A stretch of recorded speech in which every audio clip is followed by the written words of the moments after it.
Osobne som počul a videl desiatky obchodníkov, ktorí mali dokonale naučené skripty, nejaký svoj predajný proces, ale vo finále tak či tak nepredali nič. Chýbala im totižto jedna najzásadnejšia vec a to je energia v predaji. Nedávno som počul jeden podcast a presne som sa našiel práve v tejto téme, kde predaj nie je celé len o logike, ale je to o tom naladiť sa na správnu energiu a na správnu frekvenciu s opozitnou stranou. Pretože celý predaj je len prenos emócií a pokiaľ tomu neuveríš ty, tak tá druhá strana tomu tvojmu produktu alebo službe neuverí vôbec. Teraz nebudem hovoriť čisto o našom segmente, čo sú fotovoltika, tepelné čerpadlá a stavby, ale môžeme si povedať celkovo o predajnom procese a ako to vlastne vnímam z tohto hľadiska ja. Ty predáš istotu a tu zákazník necíti z nejakých tabuliek alebo technických parametrov, samozrejme sú aj také prípady, ale prvom rade to musí cítiť z teba. Zákazník hľadá na druhej strane, či už v telefóne, alebo keď sedí oproti tebe len jednu vec a to je istota. Keď hovoríš monotónne, v strachu, alebo sa bojíš vypýtať si svoju hodnotu, ten zákazník vycíti strach, vycíti, že ste nie naladení na tej rovnakej úrovni a nebude mať taký pocit istoty a dôvery, ako v inom prípade. Ak máš ty energiu na úrovni 10 a zákazník alebo opozitná strana je na úrovni 3, ty ho musíš vyťahnuť hore a naladiť ho na rovnakú úroveň energie a frekvencie, na akej si ty. Ty si ten, kto prináša riešenie, ktoré mu ušetrí peniaze alebo zmení život.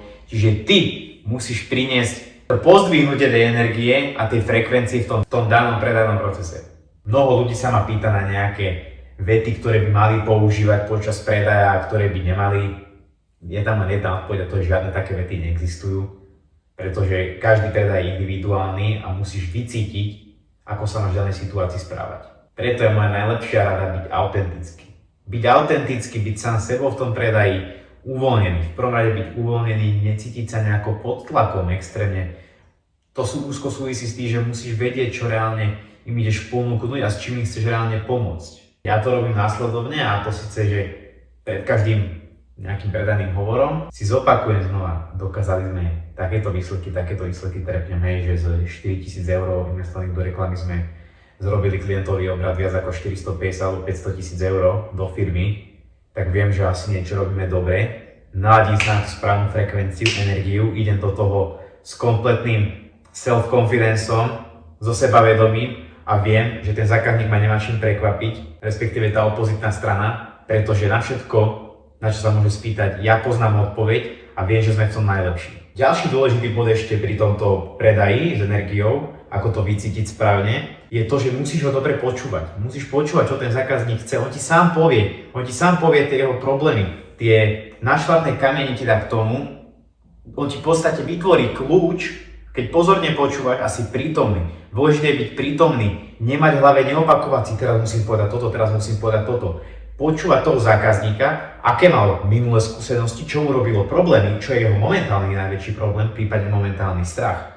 Eliminovať mu to, dať mu ten dream outcome na základe toho, že, opäť opakujem, si conscious, si prítomný v danom predanom hovore a vieš, dávaš pozor, čo on potrebuje. Preto aj mne klienti hovoria veľmi často po prvom stretnutí, čo s nimi mám, na základe nejakej novej spolupráce, keď sa dohadujeme, alebo máme nejaké utužovanie vzťahov, a vedia, že teraz napríklad prídu za mnou s nejakým problémom a chceli by vyriešiť niečo, čo týka či už nejakého procesného systému alebo reklamy v ich biznise. Ja sa vždycky snažím nájsť to riešenie pre nich. A samozrejme, oni rátajú s tým, že im bude chcieť niečo predať. Ale je rozdiel, keď cítia z človeka, že im chce len niečo predať, aby na nich zarobil, a niekoho, z koho majú dobrý pocit, pretože si ich vypočul, snažil sa s nimi nájsť to riešenie a samozrejme, že si k tomu vypýta aj adekvátnu cenu. A oni oveľa radšej zaplatia niekomu, z koho majú dobrý pocit, s kým sa dobre cítia, kto má firm handshake, správne podanie ruky, kto je naladený dobrou energiou a nejde tam čisto s tým, že si opakuje v hlave skript, je vystresovaný, pretože nevie, čo tá jeho služba v podstate ponúka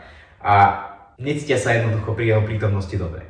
A v tej dôvere sa dostávame k tomu, napríklad zoberte si, že celý ten obchod je len forma komunikácie s danou druhou stranou. Zoberme si napríklad nejakú takú značku veľkú, napríklad Alza alebo Apple. Oni komunikujú napríklad formou reklam, billboardov a tak ďalej. Je to tým štýlom, že vo finále tie billboardy a tak ďalej, čo vidíte, sú len krok k tomu, ktorý vedie vo finále k tomu predaju alebo k tomu obchodu. Hej, aby som to správne vysvetlil.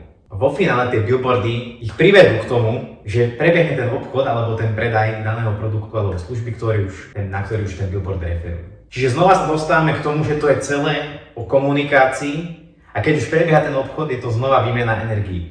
Zoberme si príklad, keby dáme rovnaký sales script 10 rôznym obchodiakom, dáme im zoznam 100 lídov a teraz ty obchoduj s týmto skriptom, ty s týmto, ty s týmto, ty s týmto a každý jeden obchodiak má rovnaký zoznam ľudí. Ver mi, že každý výsledok toho obchodiaka by bol iný, pretože každý pôsobí inou energiou a narába inak so svojou energiou toho, ako pôsobí, ako dáva dôraz na dané slova v komunikácii, ako je conscious, ako je prítomný v danom predaji a tak ďalej. Čiže zhrnul by som to, najdôležitejší bod v predaji je mať dobrú energiu, vytiahnuť zákazníka, pokiaľ má on nízku frekvenciu alebo je naladený na inú frekvenciu nižšiu, akú máš ty, nájsť spoločnú reč, vypočuť si ho a vedieť, že to, čo predávaš, je 100% dobré a si tým istý. Dajte mi vedieť, kľudne dole do komentáru, či vyriešite v predaji práve viacej nejaký prednaučený skript, alebo to, akým vibeom, akou energiou pôsobiť na daného klienta.